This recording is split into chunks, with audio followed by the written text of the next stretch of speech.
NR Podcasts apresenta Entre uma Coisa e Outra.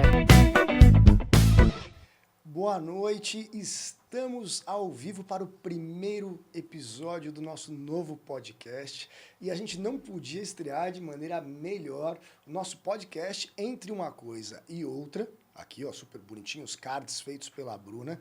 E eu vou entrevistar Léo Freiman. O Léo que é amigo de longa data. E esse podcast a gente está transmitindo ao vivo, depois vai ficar à disposição, Léo.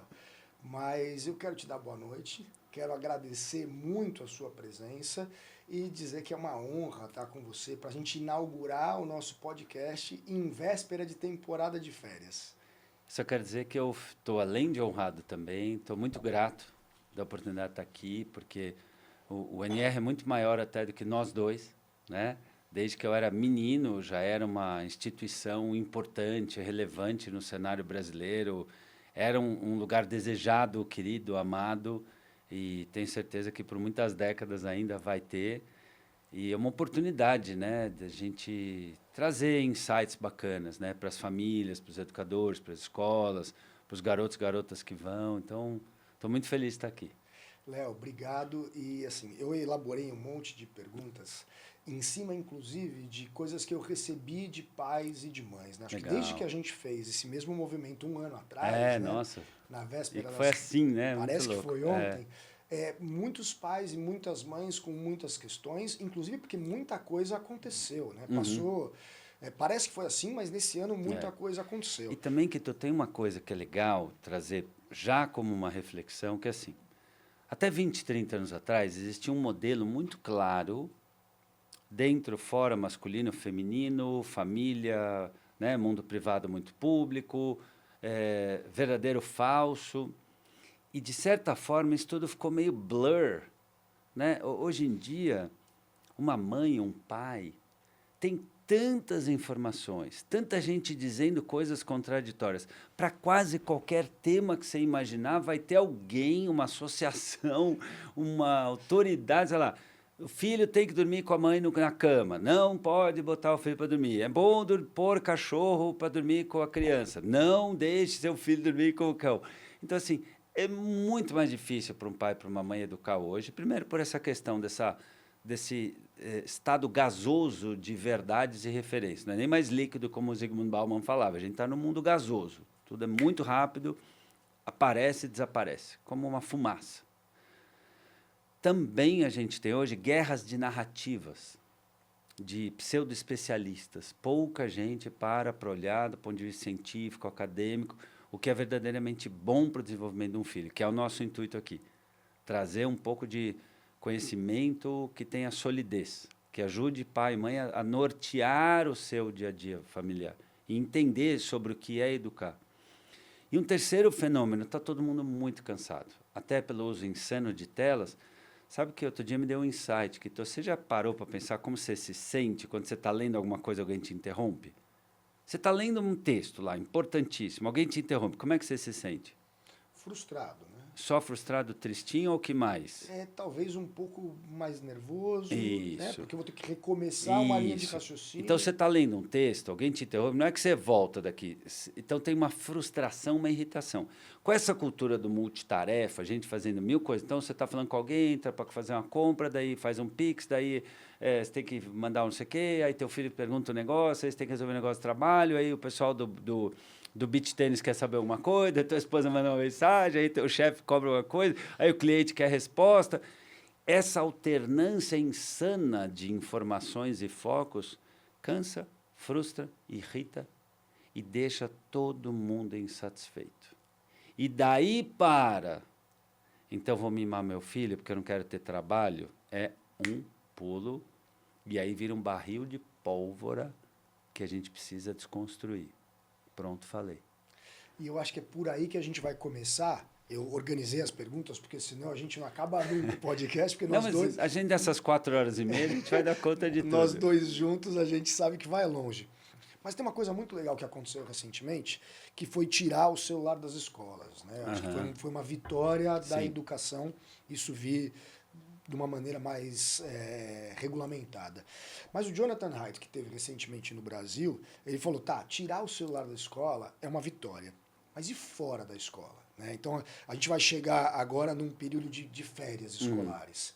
Tem também quando os filhos estão em casa no final de semana, mas estamos pensando assim, daqui uma semana, boa parte do país vai estar com os filhos em casa por 2, 3, 4 semanas, esses meninos e meninas vão estar fora da escola. E esse excesso de tela, ou seja, será que agora está liberado? Então pode ficar no celular o quanto quiser, né? Como é que a gente faz para nesse mundo de distrações, a gente não viciar os nossos filhos em eletrônico? Existe uma grande ilusão, Kito, de que eu vou deixar o meu filho na tela, que ele está entretido e está seguro e está tranquilo. Primeiro, ele não fica tranquilo, porque ninguém entra na rede social e sai mais feliz do que entrou. Faça esse teste. Faça esse teste. Senta com o teu filho, com a tua filha, e fala assim, filha, mede quanto tempo você achava que ia ficar e quanto tempo você achou. É sempre mais, e quanto tempo você ficou. É sempre mais do que achava que ia ficar. 2, mede teu estado emocional antes e depois. A enorme maioria das pessoas sai pior do que entrou. Por quê? Porque é a cultura da inveja. É a cultura do não tenho, é a cultura do outro é melhor.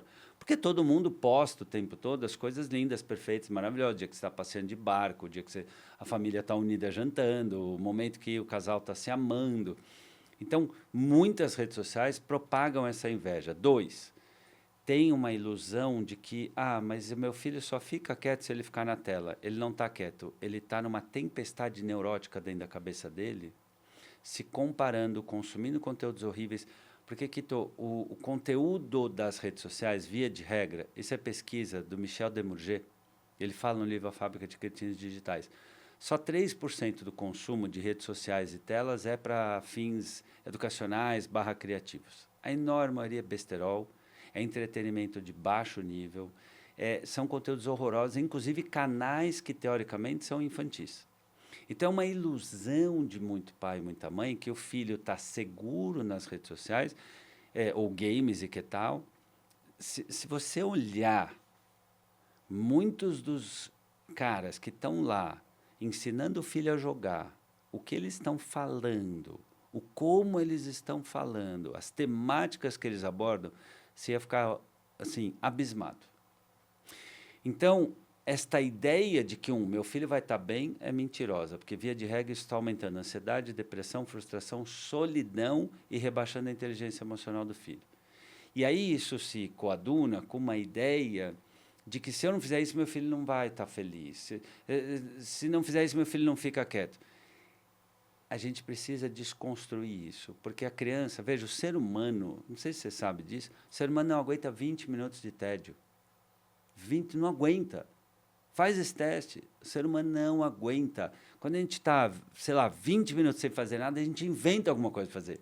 E aí o cara vai tirar um brinquedo do armário, ele vai eventualmente ler, ele vai botar uma música, ele vai tentar tocar um instrumento, ele vai fazer alguma coisa. O pai, a mãe precisa confiar que isso vai acontecer. Mas o meu filho vai ficar fazendo bagunça. Aí é um outro problema. Então, assim, pela minha dificuldade de me dar voz, vez e valor, estabelecer e manter limites de forma consistente, ou seja, porque eu não aguento fazer minha lição de casa, de ser o pai alfa, de ser a mãe alfa, eu então crio um atalho de viciar o meu filho. Aí eu te pergunto, você é pai. Vamos imaginar que teu filho está muito agitado lá, com 11 anos. Você daria uma tacinha de vinho para ele se acalmar? Com certeza não. Você colocaria no suquinho dele, de repente, um Rivotrilzinho assim, esfareladinho assim? Vamos botar um Rivotrilzinho, vai, de noite, porque aí ele para de ficar agitado? Com certeza. Não seria, né? Não seria adequado. Não seria adequado, inimaginável. Mas qual a diferença entre viciar teu filho num Merlot e na tela? Vício é vício, amigo. Você entende? É essa a ilusão. Como é que os pais e mães que estão conseguindo educar fazem? Primeiro, eles se olham e se perguntam, quem é a autoridade aqui? Quem é o pai aqui? Quem define os valores aqui? Quem dá a palavra final aqui? Segundo, eles começam a criar rotinas em que a família conviva. Porque muitas vezes essa agitação da criança, essa criança que não para, não é TDAH. é falta de familiaridade, é falta de atenção. Ela é criança. Outro dia atendi uma mãe que falou, porque meu filho isso, aquilo... Né? O que meu filho tem? Eu falei, ele é uma criança de 5 anos que tem energia. Tipo pilha Duracell. O que é mais e mais e mais e mais e mais. Só que aí tem uma hora que a mãe vai ter que ser a mãe chata, como a gente sempre fala, e dizer, chega, agora eu vou trabalhar. Você vai poder fazer isso e isso e isso. Você vai brincar com isso, com aquilo, ou vai fazer nada. Aí a mãe falou assim, sabe o que eu fiz? Eu mandei ele lavar maçã. Aí o filho lavava maçã, mamãe, já lavei maçã, agora limpa a geladeira. Ou seja, ela foi dando missõezinhas, mas para o filho a ouvir que ela tem que ser aquela mãe que, quando o menino está mal, ou está com medo, ou está precisando, ela vai lá dar o afeto na medida certa, que é uma arte. E era aí que eu queria chegar. Você não acha que esse tédio, esse tempo de espera, não são justamente fundamentais para serem gatilhos de criatividade, para serem os momentos de oportunidade da criança descobrir algo novo? Porque o que me parece é que a gente está tirando a oportunidade de que meninos e meninas descubram talentos, habilidades, porque eu não estou dando oportunidade de experimentação para absolutamente nada, porque 100% do tempo em que era para ter tédio, era para ter ociosidade criativa, ele vai para a tela. E a tela, eu falo muito para os meus filhos, você é puramente consumidor, você só consome a porcaria que vier, mas você não exercita absolutamente nada, na maioria das vezes, como você falou. Você não acha que isso, os pais precisam ter esse olhar e incentivar isso? Eu estou convicto que exercitar o silêncio, a espera, o tédio, a frustração, o não ter, é fundamental para 2 coisas. Aprender a brincar, aprender a imaginar, aprender a criar, aprender a negociar com os próprios sentimentos e aprender a aguentar a vida. É melhor ser alegre que ser triste. A alegria é a melhor coisa que existe. É aquilo que vai no coração. Mas para fazer um samba bom é preciso um bocado de tristeza. Senão não se faz um samba, não. O samba, a bossa nova, a música da vida real, ela nos ensina que ser feliz não é sobre não ser triste. É isso que a gente precisa entender. Se eu não aceito pela minha vaidade que meu filho espere, se frustre, tenha que negociar, tenha que aguardar, não tenha. Eu estou criando uma bolha mentirosa de prazeres que não se sustentam. Todos os estudos científicos mostram isso. Esse treinamento de esperar, não vou por aqui, vou por ali, eu não sei o que fazer, vou inventar, eu estou me sentindo sozinho, então eu vou chamar alguém para brincar, eu vou imaginar. Porque, veja, de onde saem as grandes invenções? As vacinas, os remédios, as músicas, do não ter o que fazer, do não ter com quem fazer, do ter um problema, ter uma dor. É o que a psicanálise chama de sublimação. Até as amizades, né? Se você o tempo inteiro está ocupado, você não desce na quadra do prédio, você não vai no condomínio, na rua. Sim, eu vejo mães, pais me dizendo, nossa, eu mudei para um condomínio super lindo, um apartamento maravilhoso, mas meu filho não desce, fica no quarto. Mas aí que tá, é de novo, né? Não tem um pai, uma mãe que diga, sai do quarto, chega, vai brincar, liga para seus amigos. Por exemplo, eu tenho falado, São Paulo, por exemplo, a gente mora numa cidade que é muito recheada de violência. Então, poxa, mas então não dá para a criança ficar tão na rua? Debatível, mas vamos imaginar que isso seja verdade em muitos dos nossos bairros. Mas por que não faz um rodízio? Um pai leva a criançada, ou uma família recebe a criançada para brincar numa semana, outra família recebe a criançada para brincar numa outra semana, e outra semana não leva. Tchau, você vai brincar com... Você tem um armário de coisas para brincar. Hoje uma criança, né, estou falando aí de classe média em diante, tem tanto brinquedo, tantas possibilidades, que se você não der oportunidade, ela vai recorrer àquela o quê? Que é a tela. E só para dar um exemplo, como você acertou. Se você desenha no papel e você erra, você perdeu. Tem uma frustração. Você tem que começar tudo de novo. Na tela, você aperta um botão e aquilo desaparece. Então, eu digo que o uso da tela está para o cérebro como o fast food está para o corpo. Entende? É uma mentira que o adolescente, que a criança está se divertindo, está se entretendo. Não, mas eles estão jogando em rede, estão socializando. Uma socialização pobre, superficial, viciada nas pessoas da bolha igual. Porque, veja, se eu desço no prédio, vai ter o amigo A, o amigo B, o amigo que eu não gosto, o amigo que eu gosto menos, o amigo que me zoa, outro amigo. Eu vou ter que aprender a conviver. Eu vou ter que lidar com o diferente.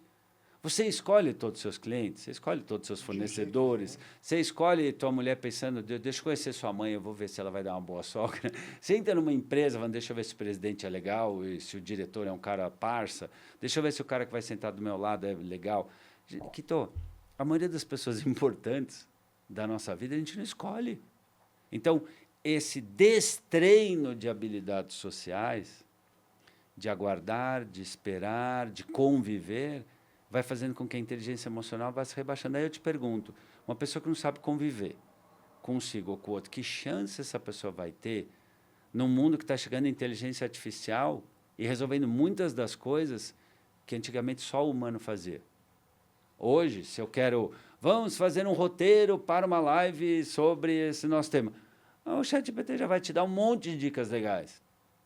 Então, você vai ter no teu time um psicólogo, um pedagogo, um jornalista, desde que esse psicólogo, pedagogo, jornalista te traga algo mais, que é criatividade, que é sensibilidade, que é conexão, que é leitura de mundo, pensamento crítico, que é saber olhar a vida, que é saber, assim, é escutar o mundo, entendeu? O que a gente chama de zeitgeist, com a dor do mundo hoje.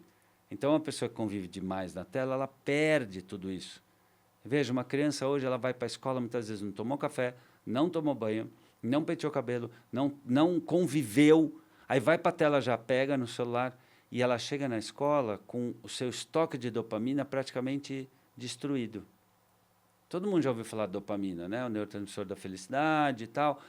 Sabe o que as pessoas não sabem? Que a reserva de dopamina é como uma laranja. Não é que você tem infinita dopamina. Tá? Tanto que o prazer, quando tem um ditado italiano que diz assim, a melhor maneira de acabar com uma fissura é vivendo-a. Então, assim, você adora chocolate, come chocolate todo dia. Vai chegar uma hora você pega bode, que é o que está acontecendo com muitos dos nossos adolescentes. Você viu como muitos adolescentes nossos assim, não quero nada. Ah, vamos para Paris. Ah, já fui. Ai, vamos lá no shopping comprar a camisa nova do seu time. Ai, vamos assistir o jogo. Eu consegui o ingresso aqui. Não sei. Nada importa. É um certo fastio. Por quê? Porque eu tenho tudo a hora que eu quero, pronto, vindo de fora e eu não me esforço para nada. E esse fastio, essa falta de sentido na vida, é um dos fatores que podem levar a depressão, a ansiedade e males piores. E isso é muito sério. Você é músico. O que é uma boa música?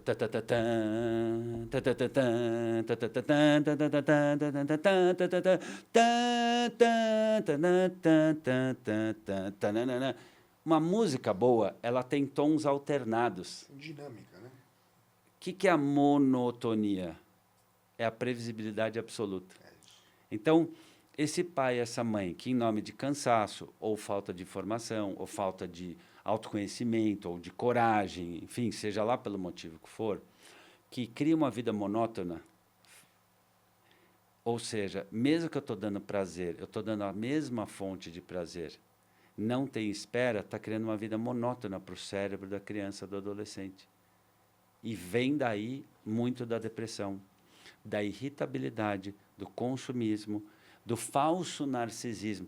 Quito, a gente está num momento que tem mãe dando produto de skincare para criança de 9, 10 anos. Isso está errado. Tá errado, com 9, 10 anos, tem que lavar o rostinho com shampoo, com sabonete neutro, tchau. A gente vem numa época de criança com 15, 16 anos querendo fazer cirurgia plástica, o corpo nem se formou.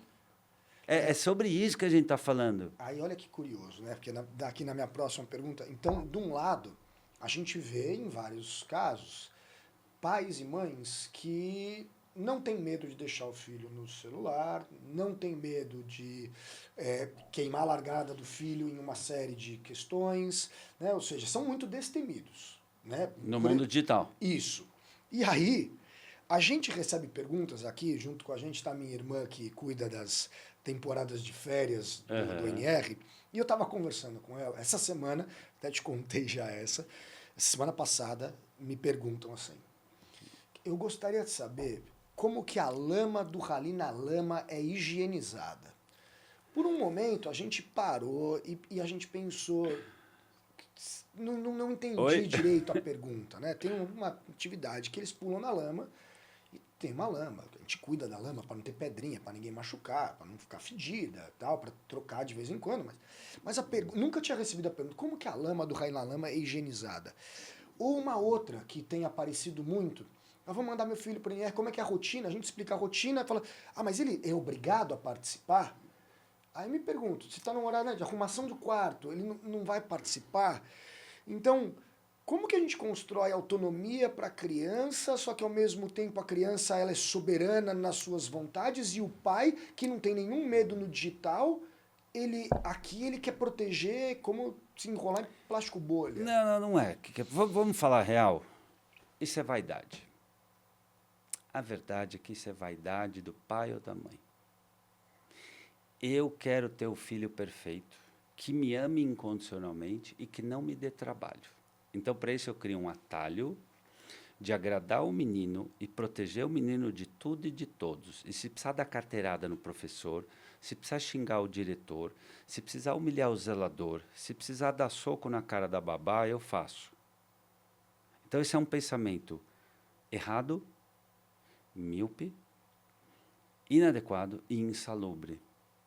Porque, veja, por trás desse desejo, muitas vezes, né, de eu quero saber qual água mineral que vai ter no estudo do meio do meu filho. Mas eu quero ver o banheiro que meu filho vai tomar banho. Outro dia eu vi na tua rede social, achei super legal, tinha lá um post, as meninas apresentando o quarto. Eu mesmo li, tinha uma pessoa perguntando, mas eu gostaria de saber como é o banheiro. Tem uma crença por trás disso. Meu filho não pode se frustrar, meu filho tem que sempre encontrar tudo perfeito, meu filho não pode passar por dor, estresse, dificuldade e frustração. No livro Early Flyers, por exemplo, as pesquisadoras analisaram mais de 20 mil grandes líderes de vários segmentos, vários setores da economia. O elemento em comum desses grandes líderes, a quantidade de hardships que eles passaram, ou seja, a quantidade de dificuldades que as pessoas tiveram. Então, quando eu quero que a lama não seja lama, né? Quando eu quero que a nota baixa tenha um pano passado, porque, coitado do meu filho, quando eu quero que o meu filho, que tirou o 5º lugar na corrida, ganhe medalha de ouro, o que eu estou fazendo é assim, eu não aguento ter um filho frustrado. O meu filho, meu reizinho, não pode sofrer. Eu vou ter o filho perfeito porque eu não aguento a realidade da vida e ver o outro sofrer. Ou seja, o pai se projeta no filho com inveja da vida do filho. Você entende isso? Mas é complexo demais, né, Léo? Então. Até do pai do pai da então, mãe. Por isso que mas a gente precisa entender, isso é inveja. Isso é inveja. Inveja da vida do filho. Aí eu fico olhando a vida do filho e me projeto no filho e me misturo com o filho como se eu pudesse voltar a ser um. Sabe por quê? Porque a vida de muitos adultos hoje está chata. A pessoa está cansada, às vezes não está com casamento legal, às vezes não está fazendo ginástica, está comendo tudo errado, saúde toda bagunçada, não está feliz com a carreira. Quantos dos seus amigos reais, adultos, você fala assim, pô, esse cara é feliz, leva uma vida bacana. A maioria é minoria. Na real. Eu acho que não são muitos. É só você olhar. A gente recebe no WhatsApp um monte de sextou, sexta-feira. Quando na vida você recebe um segundo? A separação dia útil e dia não útil. Fim de semana. Você pega as rádios, eu ouço isso às vezes. Nossa, ufa, sexta-feira, ai que delícia, amanhã é feriado. Então, o que acontece? A gente vive num mundo em que 3 em cada 4 doenças sérias seriam evitáveis por mau estilo de vida. Então, assim, só para você ter uma ideia, o Dr. Eric Topol fala, é um dos maiores médicos da humanidade, de todos os tempos. Só para você ter ideia, o livro dele, Super Agers, Smart Ages. O que ele fala? Esse livro foi referendado por 5 prêmios Nobel, para você ter ideia. Você vê o cara, ele foi citado por mais de 365 mil pares. O que ele fala? 22% de mortes nos Estados Unidos é por má alimentação. Então, o que eu tô querendo dizer é que muito adulto se acostuma com uma vida no modo rascunho. E aí eu me projeto naquele ser que é o meu filho, e ali vai ser minha obra-prima. Ali vai ser a coisa mais importante da minha vida. Ali vai ser a princesinha que não vai passar por nada de dificuldade. Então, eu não estou fazendo o que é bom para o meu filho. Eu estou fazendo o que é bom para o meu ego. Porque aí, com isso, eu não preciso olhar a minha vida, eu me esvazio de sentido e olho o outro como eu. Você entende isso? Sim. E aí eu vou puxar a brasa um pouco para o que a gente faz lá no NR, e você que tem muita experiência. Você não acha que, então, a oportunidade de pegar, às vezes, e cortar esse cordão umbilical virtual que existe, né? Pai, filho, mãe, filho, e mandar para uma experiência aonde, né, como faziam os maias, o seu filho vai ficar alguns dias menos comunicável e depois ele vai voltar para te contar como foi, para resolver os seus próprios problemas. Isso não passa a ser, nos dias de hoje, muito importante para a construção de identidade dessas crianças? Que estou cada vez mais. Se você olhar a Finlândia, todo mundo fala, Finlândia, né? Número 1 da educação, um dos países mais felizes do mundo. Lá na Finlândia, o pai e a mãe vai para a escola no primeiro dia para entender as regras do jogo. E depois vai no último dia para saber como foi. Durante o ano, o moleque se vira. Ele se frustra. Ele sujou o banheiro, ele arruma. Ele terminou a aula, ele arruma a carteira. Se pegar o Japão, ou seja, nos países em que a civilização dá certo, né, as pessoas são civilizadas. E civilização é isso. É aprender a lidar com lei, regra, horário, limite, combinado, frustração, espera, negociação, ajuste, norma. Então, esses 10 elementos que são os pilares da civilização são fundamentais para uma pessoa se constituir gente.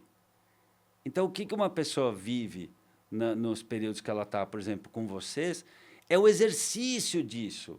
De às vezes sentar no refeitório do lado do moleque que eu não gosto tanto. De repente, não ganhar a corrida e ter que me frustrar e ficar triste. E aí vou chorar. Vou chorar. E aí vai vir um amigo conversar, vai vir outro dizer, pô, que besteira. Ou vou me sujar na lama e todo mundo vai rir. E eu vou ficar com gripe. E aí a comida, eu queria batata, mas hoje tem frango. Que dó. Então, eu vou lidar com a vida real. Eu vou arrumar minha cama. Eu vou ter que dividir espaço no banheiro. Eu vou ralar o joelho. E como que, na sua opinião, o pai e a mãe podem preparar os filhos para uma experiência dessa? Eu acredito que é menos sobre preparar o filho. É mais sobre preparar a si. É isso que eu ia falar. Entende? Eles têm que se preparar. Outro dia dei uma palestra numa empresa, aí terminou. E juntou umas mães ali, aquele momento bate-papo, super gostoso e tal. Aí uma falou assim, eu estou super feliz que meu filho vai para o acampamento, não era o teu, tá? Vou para o acampamento X, e é super legal, porque eles mandam fotos dos melhores momentos e vai mapeando. E a gente tem webcams espalhadas e a gente consegue ver tudo que os filhos estão fazendo. Aí a outra falando, nossa, que máximo, que legal, vai dar para ficar vendo tudo. Eu falei, amiga, Você não tem nada mais para fazer. Você jura que na hora que você vai poder ter o teu tempo, o espaço para você curtir teu marido, fazer um curso, descansar, refletir, ler, fazer qualquer coisa, fazer nada.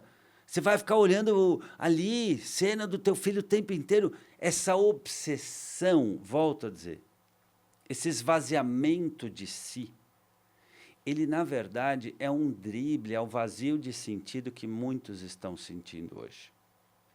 E isso é muito sério. Então, eu vejo que, no fundo, como é que eu preparo meu filho para ir no acampamento? Gente, são coisas tão básicas, assim, ter um ensino de valores dentro de casa. Assim, a hora que a mãe começa a pegar a toalha molhada do chão e pendurar para o filho, a hora que o filho levanta da mesa no meio do jantar só porque ele já terminou, a hora que você permite que teu filho faça uma refeição ou vá para a escola com fone de ouvido, a hora que você fica arrumando a cama do seu filho, sendo que ele já tem condição de fazer, você está desensinando o seu filho a ser gente. Ah, mas eu tenho funcionários na minha casa. Justamente por isso.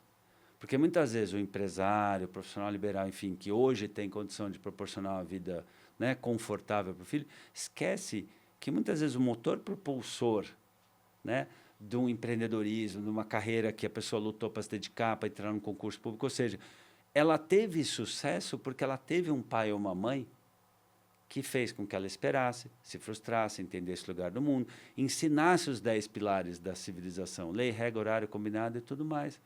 Então, o primeiro passo, eu digo, é você entender que ser pai, ser mãe não é sobre resolver tudo pelo seu filho, não é sobre ter todas as respostas, não é sobre querer blindar a vida do seu filho das frustrações, é muito mais sobre como preparar o filho para ser autônomo, para carregar valores dentro de si, para lidar com dificuldades, adversidades e diferenças.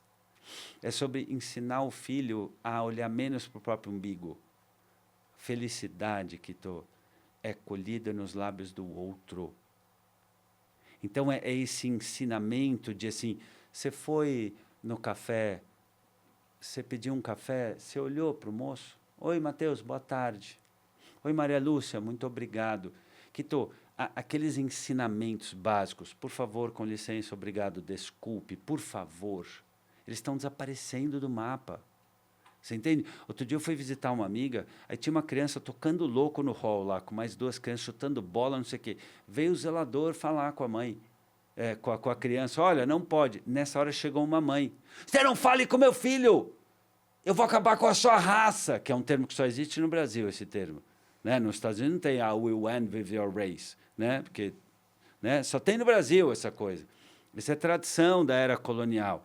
Então, assim, na hora que essa mãe está fazendo isso, ela está tirando, ela está roubando do filho o direito de se tornar gente, que trata gente com gentileza. Porque eu tenho certeza que você, por exemplo, estivesse tocando louco e o zelador ligasse para tua mãe falando, ó, o Kitinho está aqui tocando louco no hall e jogando bola em cima das coisas, tua mãe ia descer, cara. E ela ia te botar no seu lugar, que é o lugar de ser gente. Pede desculpa, ela ia mandar você varrer ali, ela ia fazer você ter uma consequência educativa. Ela ia te pôr no teu lugar, e eu tenho certeza que tua mãe deve ter feito várias dessas, por isso que você é quem é e está onde está.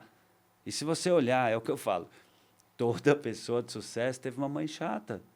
Então, é a gente ressignificar, só para fechar, que ser pai, ser mãe, é encarar esse, eu te odeio, que saco, eu não quero, aí você é chata. Porque é navegar para além disso e pensar assim, antes do sim, do não, deixo, não deixo, faço, não faço, pago, não pago, levo, não levo, que são os dilemas dos pais, é assim, isso vai agregar valor para o meu filho? Isso vai fazer bem para o meu filho? Isso é bom para o desenvolvimento do meu filho? Esse tem que ser o norte, é o filho, não é o que eu estou com vontade, não é o que todo mundo faz, não é o que hoje em dia se faz. E é o filho pelo filho, né? Eu estou na educação há 30 anos, a minha família há mais de 70, e não é porque eu estou na sua frente, você foi a primeira pessoa que eu vi falar de projeto de vida, né? Assim, mesmo, com força e focando nisso, né? Dentro da educação, é aquilo, né? A gente se cruzava muito pelas escolas da vida, e o projeto de vida ele passa pela autonomia, pela independência, Isso. pelo descobrimento de quem você é. Isso. Porque o que eu tenho percebido, e eu queria que você falasse um pouco, é que, aparentemente, algumas famílias parece que ficam chateadas porque o filho ou a filha não são quem eles gostariam que o filho ou a filha fosse. Isso. E é muito pesado para uma criança, para um jovem, carregar essa responsabilidade de eu tenho que dar orgulho, e não é qualquer orgulho. Eu tenho que dar o orgulho que meus pais desejam que eu dê. Ou seja eu ser o médico, seja eu ser o advogado, ou eu ser magro, forte, sei lá. Cada um, né, que é o que você falou, tá dando skincare para menina de 9 anos, ou plástica com 15 anos de idade. Oportunizar que as crianças e os adolescentes descubram quem eles são não é parte fundamental da paternidade e da maternidade? Tem uma frase de Kierkegaard, que é um filósofo, que ele fala assim: a maior dívida que o ser humano tem é com ser si mesmo, tornar-se si mesmo. Pegando mais contemporaneamente, Simone de Beauvoir, esposa de Sartre, falava: não se nasce mulher, torna-se. Ou seja, o grande trabalho do ser humano, a grande obra do ser humano é ser si mesmo, é conhecer-se. É escrever o próprio manual de instruções por meio do autoconhecimento. E por isso que essa fusão por meio da superproteção, né, do pai ou da mãe, por isso que essa fusão por meio da permissividade, do narcisismo, o que está por trás de eu quero saber se a lama está limpa, ou o meu filho tem que ganhar medalha mesmo chegando no 5º lugar, ou você tem que dar nota para o meu filho porque ele se esforçou, mesmo que não tenha tirado. O que está por trás disso, eu volto a dizer, é uma vaidade do pai e da mãe que não aguenta ver o filho se frustrar por problemas do seu psiquismo mal resolvido. É a criança ferida desse pai e dessa mãe que não foi cuidada, não foi acolhida, tá? Ou foi cuidada e acolhida demais, e aí é um baita narcisista, tóxico, que aí, de novo, rouba do filho o direito de se tornar gente. E gente trata gente com gente lesa. É sobre isso que a gente precisa falar. Por isso que é tão importante, né, um casal, dentro do possível, ou se não só a mãe ou só o pai, se não está casado, construir um projeto de vida. Qual é o meu projeto de vida como pai? Qual é o meu projeto de vida como pessoa? Você sabia que muita mãe não para pensar que quem sou eu para além de mãe? Quem sou eu para além de pai? Existe uma técnica que a gente usa muito em psicologia cognitiva, que é a roda da vida, né? Então eu como pessoa, eu como amigo, eu como familiar, eu como profissional, eu como ser espiritual. Então, já pensou que lindo se o pai e a mãe olhassem mais para si? Qual é a lição de casa que eu tenho comigo? Qual a dívida que eu tenho? Como é que eu estou cuidando do meu corpo, da minha saúde, da minha espiritualidade, do meu casamento, da minha carreira, dos meus amigos, do meu dinheiro, do meu tempo, do meu sono? Porque uma pessoa feliz, ela é um pai melhor, uma pessoa que tem oxigênio interno, uma pessoa que cultiva um tanto do seu hobby, ou aqui e ali sai com algum amigo, ou bate um papo para desabafar com os seus pares, que vai para uma terapia. Ou seja, a pessoa que se acolhe consegue acolher o outro sem esmagá-lo e sem abandoná-lo, que são os dois grandes problemas da educação. É esmagar o filho, é meu filho meu não pode passar por isso, e aí você vai criando um ser de plástico que ganha medalhas de gelo, mentirosas, que não constrói mérito e não vai ter musculatura emocional. Ou eu abandono. O professor que educa, eu já pago o personal, isso é problema do psicólogo, eu não tenho tempo, minha mulher que cuida dessas coisas. Então, tanto o abandono quanto a superproteção são duas ilusões do ego, movidas por medo, por inveja, ou por insegurança, mal trabalhada de um pai ou de uma mãe, que se projeta no filho. Ou seja, tudo que eu não realizei, não vivi, tudo que eu não consigo fazer, eu tenho que fazer pelo meu filho. Meu filho tem que ter a vida perfeita, para que eu não olhe a imperfeição que eu sinto dentro de mim. entende? E a grande saída é a gente entender que a gente não precisa ser perfeito. Que todo pai, toda mãe vai ser muito boa em algumas coisas e não tão boa em outras. Tem mãe que é super boa de organizar agenda, logística, horário, mas ela não é tão fofa de brincar no chão. A outra é fofa, brinca no chão, faz carinho, faz massagem, penteia o cabelo, dá 1000 beijos, mas é meio atrapalhada com o horário. A outra é uma mãe que é a mãe educadora, né? Aquela mãe que senta, vê a lição, conversa, entra no YouTube junto para ver vídeo, entra no Khan Academy, estuda, quase que faz a lição junto, mas ela é uma mãe que, de repente, ela não vai estar presente na festa junina, de repente, porque ela trabalha, e é o jeito dela se conectar é educando. Então, assim, se você olhar, por que a gente gosta dos super-heróis? Por quê? Porque eles são perfeitos. Um super-herói. Marvel, DC Comics, ele não é perfeito. Quando ele é perfeito, a gente não gosta. Pode olhar. Aliás, os que a gente mais gosta são os imperfeitos. Os mais humanos. Pega né? sei lá, o Homem de Ferro, adoro. Cara, ele é incrível, inteligente, ele é bem-sucedido, é bonitão, fortão. Mas ele é meio atrapalhado, às vezes ele é grosso, não é? Ele é meio desastrado com relações. Mas é isso que a gente adora nele. Por que a gente gosta de uma série? Porque o protagonista, ele é ótimo nisso, só que ele é um idiota com isso, com aquilo. Então, assim, é a gente entender que nós todos somos assim. E o filho também. E que essas visões de perfeição que são complexas... São mentirosas. Né? Você já reparou por que a gente se sente tão aliviado quando a gente vê, de repente, que a Shakira passou um BO no casamento? Todo mundo quer ver. Ou Gisele Bündchen. Nossa, Gisele Bündchen é uma das mulheres mais lindas do mundo. Ela se separou. Ufa, se até ela se separou, então...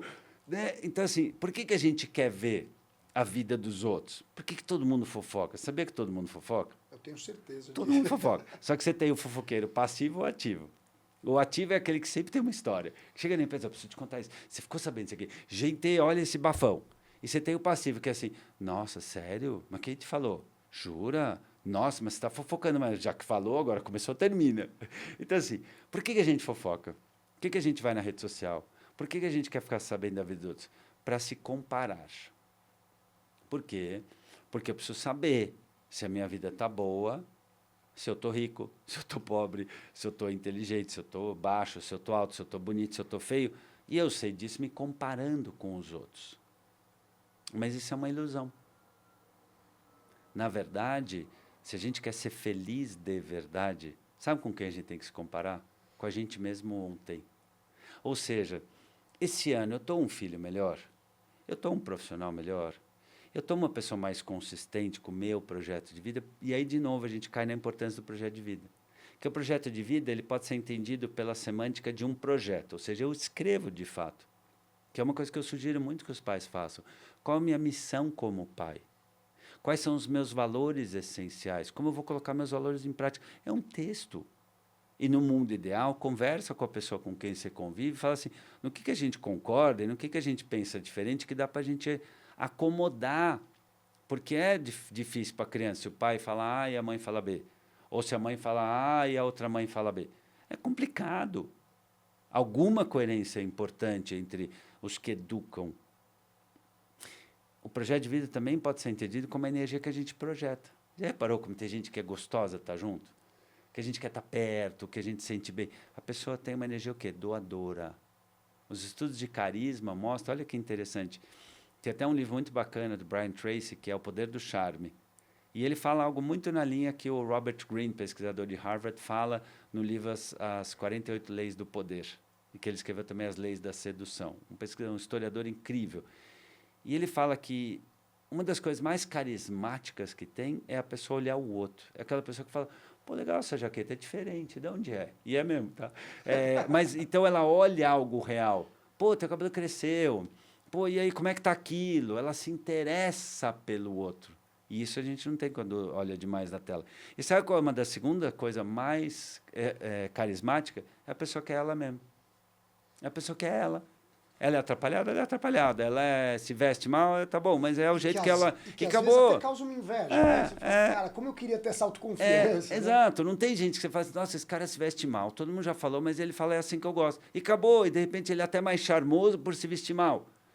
Entende? Ou não, o cara é muito formal, mas ele é assim. Então, a autenticidade e o interesse pelo outro são dois elementos de magnetismo. São pessoas muito atraentes. E aí, só para terminar o raciocínio, isso significa não ser tão popular. Isso significa ser popular a si, popularizar a si. Eu estou populando a mim mesmo. Eu estou vivendo encaixado em mim. Por isso que a superproteção, essa mistura do eu e do filho, é tão perigosa. Entende? E você não acha que uma das coisas que eu mais gosto no NR, ou em intercâmbios, ou nesse tipo de experiência, né, de férias que a molecada tem, é o fato de estar em contato com gente que é de fora da sua bolha. Nossa, Então, assim, gente de outros estados, agora no NR, em julho, a gente recebe galera que vem da Europa, Estados Unidos. Isso não é fundamental até para você poder desenvolver esse seu eu, né? Esse seu eu diferente do outro, não querer fazer parte de um mundo uniforme, porque parece que às vezes você olha os meninos no shopping, todos estão com a mesma cor de camiseta, mesma cor de calça, mesmo tênis, mesmo cabelo. Você fala, pô, deve ser difícil. Quem é você, né? Você faz parte de uma bolha. De uma bolha. E aí, gente diferente muda isso, né? Quito, eu não poderia concordar mais. Tanto que os estudos sobre ciência da felicidade são muito consistentes para apontar o seguinte. O fator mais determinante, não é influente, determinante na felicidade de uma pessoa é a qualidade das suas relações afetivas. Então, veja, se eu não tenho a capacidade de lidar com o outro, com o diferente, com conflitos, com pessoas que pensam de uma maneira que não é a minha, que tem uma religião que não é a minha. Hoje, por exemplo, fui almoçar com uma amiga que, nitidamente, politicamente, ela tem um pensamento muito diferente do meu. E eu acho muito interessante de ouvi-la, porque eu vejo que ela tem uma série de pontos super legais. A gente estava conversando justamente disso, que os radicalismos são muito toscos. Entende? Vamos pensar aqui, política direita e esquerda. O radicalismo, ele é tosco e é violento. Agora, obviamente, você tem ideais de esquerda que são lindos, indebatíveis. E você tem aspectos e valores da direita que são fundamentais. Pensou que mundo lindo em que um apreciasse o outro, não é tolerar. Coadunar, consertar, é o que o Cortella fala do concerto. Né? Não é do concerto de quebrado, consertar. Por que uma orquestra é bonita, um coral é bonito? Porque tem vozes diferentes. Por que a gente gosta da natureza? Porque você tem ali a grama com o carvalho, com o passarinho, com a folha. Então, nós humanos estamos longe da nossa natureza. Uma das coisas que eu gosto nas experiências que eles têm lá no NR é esse contato com a natureza. É tomar chuva, é pegar frio, é ficar no sol e, de repente, se jogar na lama e ficar sujo. Essa sensorialidade, essa conexão com o corpo, de repente, assim, ter que esperar. E aí tomei banho, mas eu fui para uma brincadeira e me sujei. Isso provoca emoções básicas tão importantes. Raiva, medo, tristeza, nojo, ansiedade, alegria, exaltação. Isso é fundamental, porque isso é o complemento disso que eu vou viver com o outro. Julho do ano passado, essa eu nunca vou me esquecer, eu estava indo em direção à recepção e os quartos e chalés ficam atrás. E aí eu paro e eu vejo assim, deviam ter uns 40 meninos parados olhando para a minha direção. Parados olhando para a minha direção. E aí eu cheguei e falei, pessoal, já deu o horário do banho. Vocês estão atrasados. Aí um monitor, os caras me respeitam bastante, né? Porque afinal de contas eu coordeno lá. Quito, só mais um minutinho. Eu vi e falei, cara, vocês já estão atrasados. Falou, Quito, vem cá do meu lado e vira. A hora que eu viro, o céu tava roxo. Assim. O céu tava roxo, laranja, tava uma coisa. E as estrelas começando a aparecer. Aí eu parei, olhei pra ele e falei, tá bom. Beleza. Deixa o banho. Vamos ficar aqui. Vamos tomar um banho de beleza. Aí a gente ficou lá, olhando pro céu, meio em silêncio, um falando com o outro, até a hora que escurece, as moleques, banho. Aí você fala, cara, onde que isso acontece, né? Assim, nos dias de hoje, Pois aonde que... primeiro que aquilo lá, poderiam, em outra ocasião, nem questionar. Tá bom, banho. Eles me conhecem, porque todos. Só vira aqui, olha. E realmente, aquele momento de silêncio, ele era de uma cumplicidade, ele era de uma presença de todos eles ali, que eu tenho certeza que esses meninos nunca mais vão esquecer. Pois é. Né? Se tiver algum dos meninos me ouvindo falar agora, os caras falam, pô, lembro deste dia e dessa hora. Exato. Mas são coisas que a gente não oportuniza, né? Porque a gente está desaprendendo a sentir. Né? A hora que eu estou na tela, o tempo todo, o meu gradiente de emoções, volto a dizer, ele é monotônico. Veja, não tem como comparar uma risada real com o kkk. Não tem como você comparar uma tristeza real, um choro, uma lágrima, ver alguém chorando e ver uma carinha, um emoji com a lágrima caindo. Não tem como. A gente está tornando as nossas crianças de plástico ao tirar... E criança e adolescente e adultos também. A gente está vivendo uma vida cada vez mais de plástico, monotônica.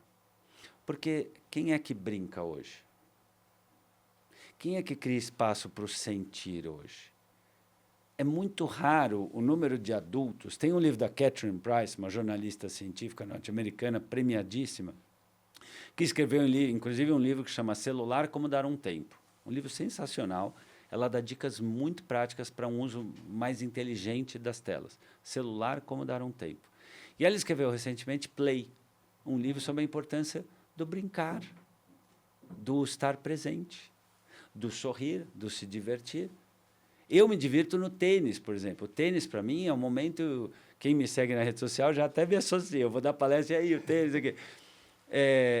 Porque é o momento que eu brinco, que eu rio, que eu fico louco, que eu comemoro, que eu dou risada.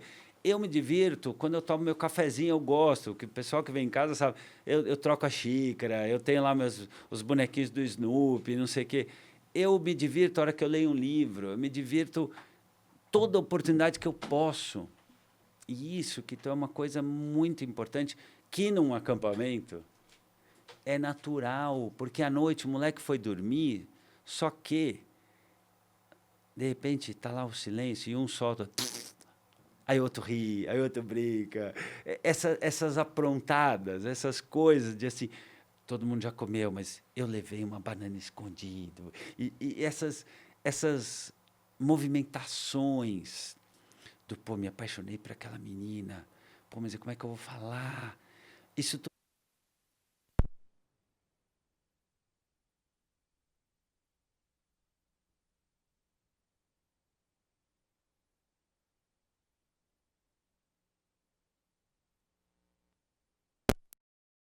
Acampamento para os pais passarem, porque muitos pais não vivenciam mais isso na sua vida. E aí, de novo, né, a gente precisa resgatar o toque. Só para você ter uma ideia, Ellen Langer, uma pesquisadora de Harvard, fez uma pesquisa em que as pessoas tinham que dar 5 abraços por dia. 5. Então, para as mulheres foi uma coisa relativamente mais fácil. Para os homens da engenharia, por exemplo, uma das turmas dela foi mais difícil. Mas é isso, tem que dar 5 abraços por dia. Em um mês, as pessoas que davam 5 abraços por dia eram significativamente mais felizes do que as outras. O que o cara faz no acampamento? O tempo todo ele está abraçando, esbarrando, tocado, interagindo, provocando emoções básicas, primitivas, essenciais, que não vai ter na tela, que não vai ter no game. Entende? É sobre isso que eu defendo. As pesquisas são muito contundentes, que o contato com a natureza é essencial para a felicidade. A presença do contato físico, a conexão com pessoas significativas. Você deve ter 1 milhão de casos de meninos que foram para o acampamento e fizeram amizades para a vida, pessoas que casaram, pessoas que se conectaram com gente de outro estado, porque a vida é sobre isso. Nós somos todos anjos de uma asa só, a gente precisa uns dos outros. Por que você está aqui? Você conhece alguém que conhece alguém, que conhece alguém, conhece alguém, que indicou, que fez, que falou, que ajudou. O Carpinejar tem um texto, adoro o Fabrício Carpinejar, ele tem um texto que assim, ele diz mais ou menos assim: nós todos devemos um tanto da nossa vida aos outros. Naquele momento que você pensou em desistir, alguém falou: não, dá a mão, vamos mais. Aquele momento que você falou: eu não sou capaz, e alguém te sentou do seu lado e falou: nós vamos fazer isso junto. Aquele momento que você pensou que a vida não valia e o outro te deu um abraço e você se reconectou com a essência da presença, da divindade que existe em você. Aquele momento em que você pensava em terminar e o outro falou: eu vou ficar do seu lado até acabar. Todos devemos um pouco da nossa vida uns aos outros. E eu vejo de coração que um intercâmbio, um acampamento, essas experiências, elas constroem a presença. Antigamente a gente tinha muito mais disso, né? Quando as crianças andavam mais na rua, as famílias eram mais numerosas, as pessoas conviviam mais. Hoje eu diria que o que vocês fazem é ainda mais impactante, mais importante do que era 30, 40 anos atrás. De verdade. De como educador, como psicólogo, porque vocês trazem um tanto de vida real para o mundo cada vez mais digital. O próprio Jonathan Haidt, né, agora colocando um laço na tua pergunta inicial, ele fala no Geração Ansiosa sobre o perigo do segurismo, ou seja, essa ideia de que eu tenho que proteger o filho o tempo todo de tudo. E aí vem essa ideia de que eu tenho que proteger muito meu filho na vida real, mas eu posso largá-lo na vida digital. E isso está bem errado. Deveria ser um pouco mais do oposto. Bom, infelizmente a gente está chegando perto do nosso final aqui, porque dava para a gente fazer as 4 horinhas que a gente falou no começo. Vou pôr o emoji tristinho. Mas eu tenho 3 perguntas rápidas aqui para que a gente possa finalizar. A primeira é a seguinte: o que você diria para os pais jovens que ainda estão aprendendo a ser pais? Eles às vezes estão com medo, porque assim, depois de ouvir tudo isso aqui, um pai que o filho é pequeno, não chegou nem a idade às vezes de mandar o filho para uma viagem, para um intercâmbio, para uma experiência como essa, ele está com medo do que vem pela frente na formação dos filhos, num mundo que a gente percebe que está tão complexo. Qual que é a sua dica para esses pais? Não temam o futuro. Tome o futuro na mão. Que legal. Ou seja, a gente precisa entender que não existe lá. Sabe o melhor jeito de você não pagar uma dívida? Fala que você vai pagar semana que vem. Semana que vem nunca vai chegar. Que hora que chegar outra semana, não, mas é semana que vem. Então, assim, não existe lá, Kito, só existe aqui. Educar é escrever a história da humanidade no gelo. Porque você escreveu algo, dia seguinte você vai ter que escrever de novo, porque derrete. E às vezes você acha que está fazendo uma coisa tudo certo, e quando você vê, não. E às vezes você pensa que está fazendo tudo errado, e aí o filho dali a 20 anos fala: nossa, aquilo era o que eu mais gostei. Então, a gente entender que educar é lidar com incertezas, é aceitar as imperfeições da vida, é aceitar a falibilidade humana, é abraçar a incerteza. Porque essa ideia insana, né, de que eu tenho que ter certezas, garantias, previsões e controle, isso que nos enlouquece. É confiar um pouco mais na vida, é saber que eu vou trabalhar bem 3, 4, 5 valores dentro da minha família e que eu não sou 100% responsável pelo que meu filho será ou não. Kito, um pai e uma mãe não é 100% responsável pelo que seu filho é. Tem filhos que vêm de famílias completamente atordoadas, bagunçadas, machucadas, e o cara voa, prospera, e tem o contrário. Tem filhas que vêm de família estruturada, carinhosa, presente, fofa, um monte de confortos, e o cara se perde, porque o que é um filho? O filho é a soma do pai, da mãe, da escola, dos amiguinhos, das escolhas dele, da genética dele, da alminha dele, das conexões que vão acontecer, dos fatos da vida, do momento histórico do país que ele está. Entende? Uma vida é muito mais do que um pai ou uma mãe conseguem oferecer e mesmo enxergar. Então, não tem lá, só tem aqui. Então, assim, a hora que você estiver jantando com teu filho, janta com teu filho. A hora que você estiver falando uma coisa, fala com verdade. A hora que você estiver brincando, brinca. Se você tiver verdade em cada passo, você chega no dia da tua morte vivo, que é talvez o maior desafio do ser humano. É o livro da Hannah Arendt, né? A morte é um dia que vale a pena viver. Ela fala: o dia da minha morte eu quero chegar viva. Ou seja, eu quero viver. Ou o Frank Sinatra falou de um jeito mais poético: I did it my way. Eu fiz do meu jeito, eu fui eu. Então, isso que eu diria para um pai hoje, assim, por que eu vou temer o futuro? Talvez a inteligência artificial traga uma novidade, traga uma melhoria, traga um novo conhecimento, traga uma nova riqueza.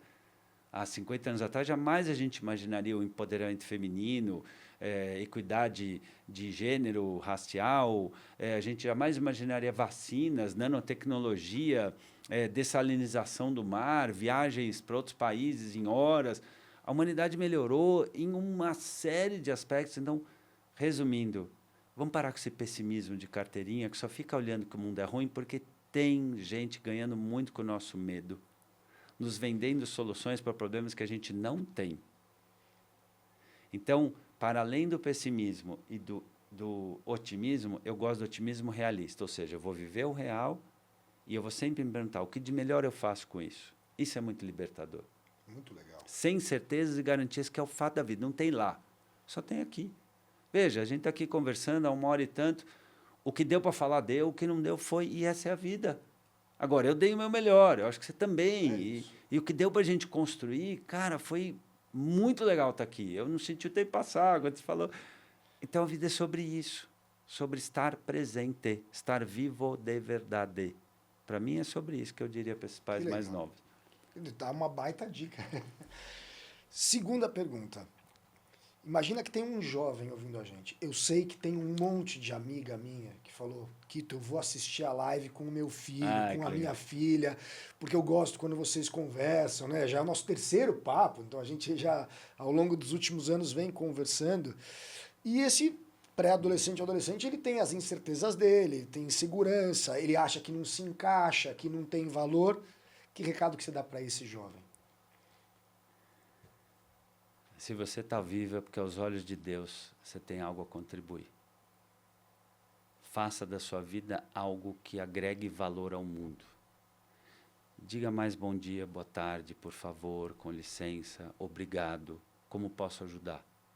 Você vai ser tão mais feliz quanto você fizer o mundo à sua volta feliz. Mais do que querer ser o melhor, seja bom. Seja aquela pessoa que fala assim, pô, esse cara é legal, esse cara tem uma palavra que agrega, esse cara eu posso contar. Que talvez uma das maiores competências do futuro é ser bom. Por que você vai nesse médico e não naquele? Você não vai, porque esse aqui se formou na faculdade tal ou não. Por que você vai naquela costureira e não naquela? Porque a pessoa é boa, mas é para além da técnica. É boa gente, a pessoa é legal, a pessoa é agradável. Os negócios são feitos entre pessoas que você gosta. Você pode até, eventualmente, fazer com algum fornecedor ou outro, que, pô, tá bom, vai, tem um preço muito... Mas, na maioria das vezes, o sucesso na vida vem da qualidade das conexões.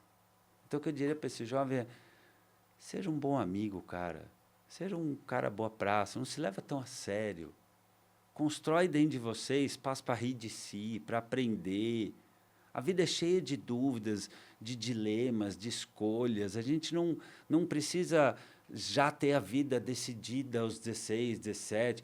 Tem gente que tem 5 profissões, tem gente que tem 5 casamentos, tem gente que escolheu uma profissão e seguiu para o resto da vida, tem gente que casou com o namoradinho do ensino médio e foi para o resto da vida.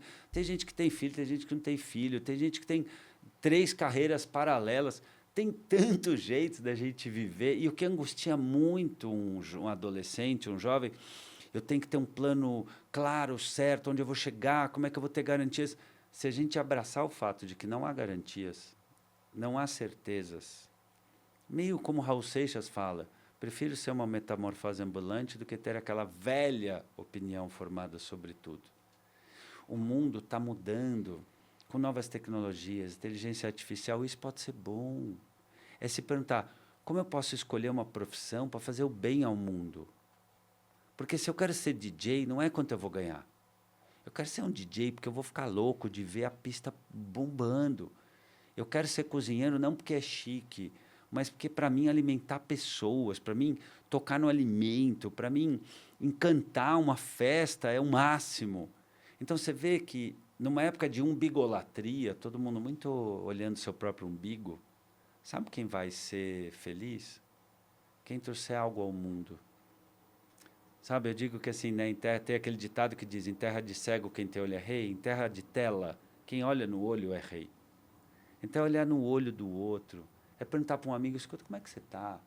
É trazer um amigo que está sozinho na escola, chama ele para o teu grupo.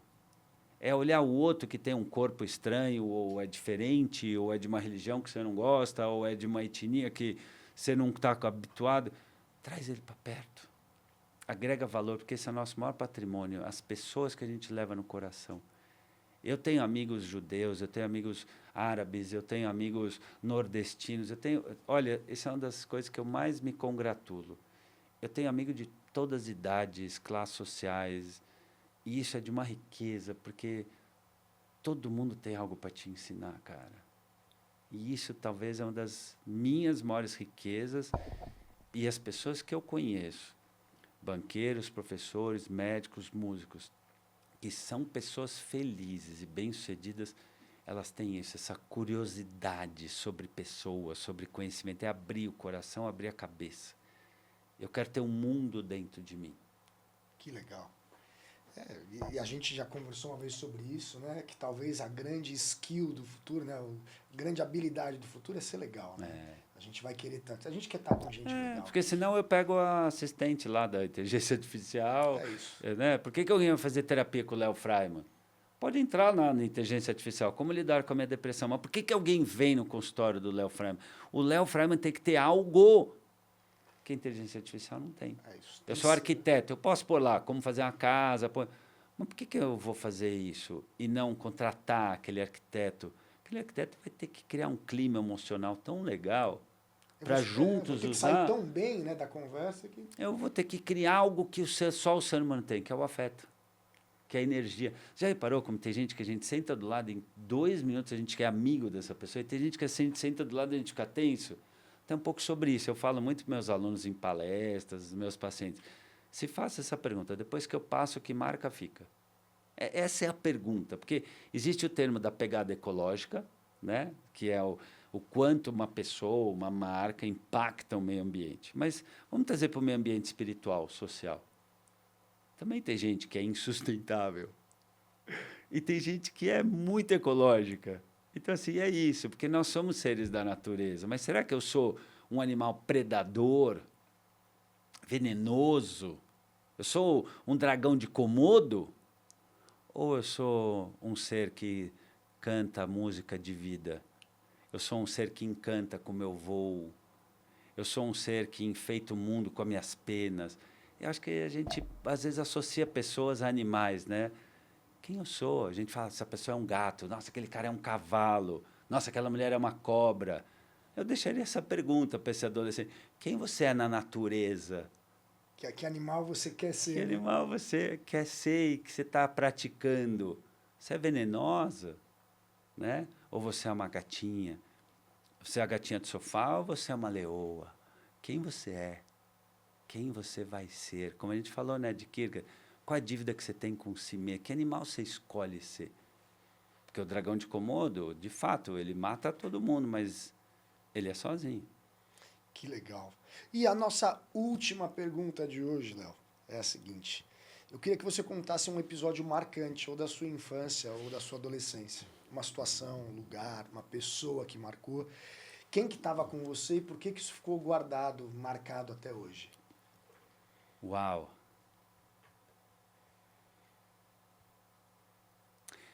Isso me vem quando eu mudei de escola.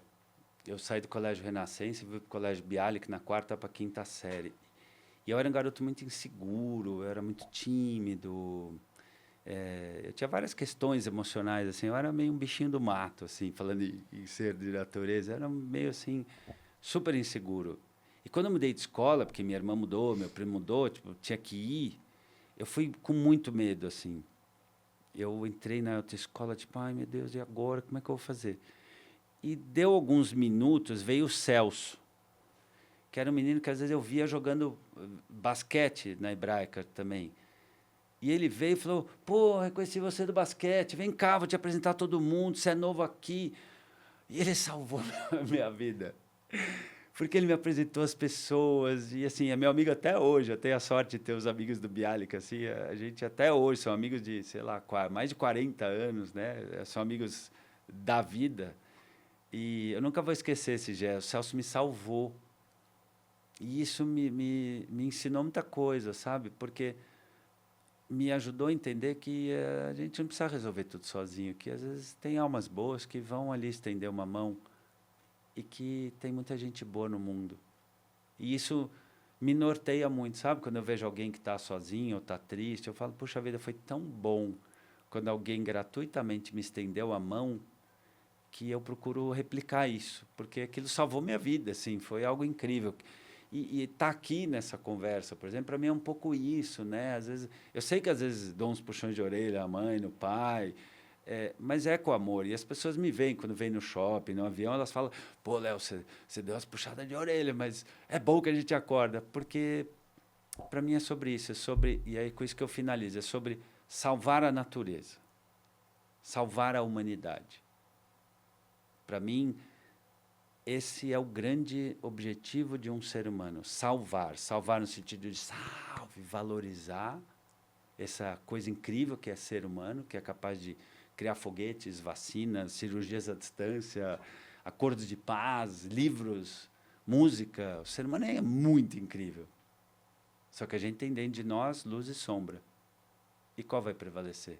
O que a gente exercitar mais, o que a gente alimentar mais, o que a gente cultivar mais.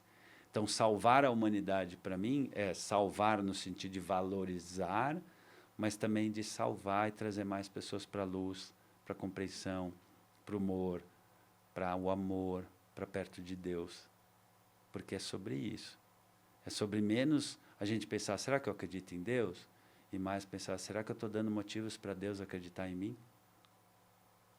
Léo, não dava para fechar melhor. Obrigado.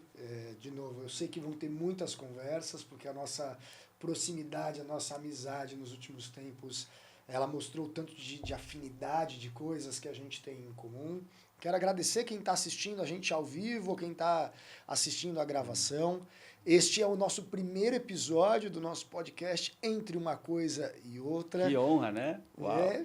Com o Léo. E é isso, acompanha a gente pelas redes sociais, acompanha também os canais do NR, que a gente vai estar com novos podcasts. A gente já tem vários convidados legais que vão estar gravando com a gente, sempre falando sobre educação, sobre infância e juventude, tecnologia, mas eu acho que mais do que tudo, como o Léo estava falando agora, eu acho que falar sobre esse movimento que a gente tem de resistência, né? A gente está aqui pela educação, para a educação, porque essa geração, ela não é pior, ela não é melhor, ela é diferente. Isso. E a gente precisa valorizar os pontos fortes e ajudar nas dificuldades. Como sempre foi, sempre será. Obrigado, Léo. Obrigado, viu? Valeu, pessoal. Boa noite para vocês.